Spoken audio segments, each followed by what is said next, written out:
Alright, hello. Welcome to Raids with Randoms. Now, this one is a 5-star Duraludon, and I looked up its script. It has Flash Cannon, Dragon Pulse, Breaking Swipe, and Metal Sound, so I'm a little worried about my partners here. One of them brought something weak to Dragon and vulnerable to Metal Sound, but I'm bringing my Mirror Armor, Mirror Armor Bird.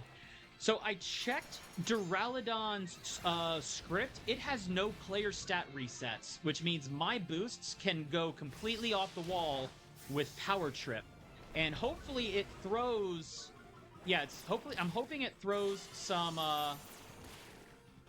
whatchamacallits at me. Some metal sounds at me, so that special attacking allies can take advantage of that.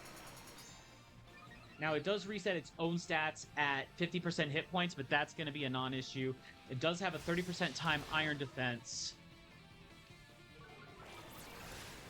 But hopefully, because it's a 5-star, we should last a while. Now, Hone Claws is giving me a +3 now.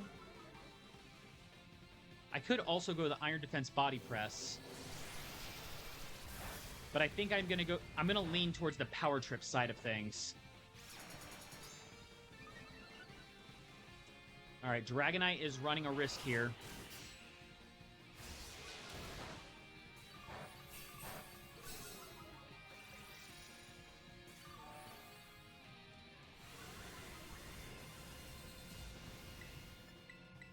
Alright, how's my Power Trip damage looking? Oh yeah, Power Trip's going good here. I didn't even go all the way to +6. Let's start getting my Terra Orb charged. Duraludon does not reset your Terra Orb. And it does not have... The 5-star Duraludon has no special attacks for me to worry about. So hopefully, even with the allies taking 1 or 2 knockouts, I can carry this the rest of the way once I can Terastalize. Because I got Terra Dark Power Trip build here. It would have been great if we had something with Acupressure or... Well, I would say Decorate, but Alcremie does not do so well against Flash Cannons.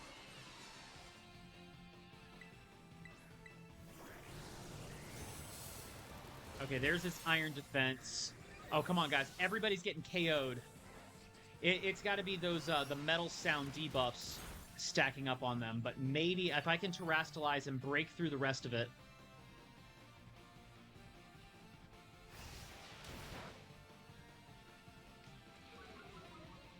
And it keeps using that Breaking Swipe on me, too. Although I wish it would do Metal Sounds to me.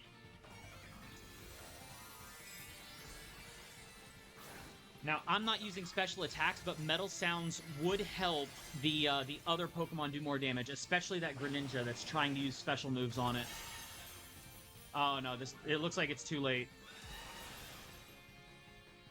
Those knockouts cost us way too much time. This one's going to be a failed raid.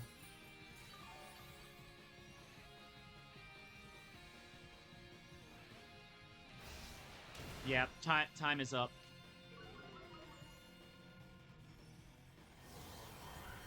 This could have been a matter of everyone just surviving. So this is just a risk of raiding with randoms, but if anybody else out there wants, you know, a build for Corviknight, this one is, I believe I did maybe hit points and attack on this one because Power Trip is the main focus here, although the kit I gave it was Power Trip and Body Press with Iron Defense and Hone Claws as setup.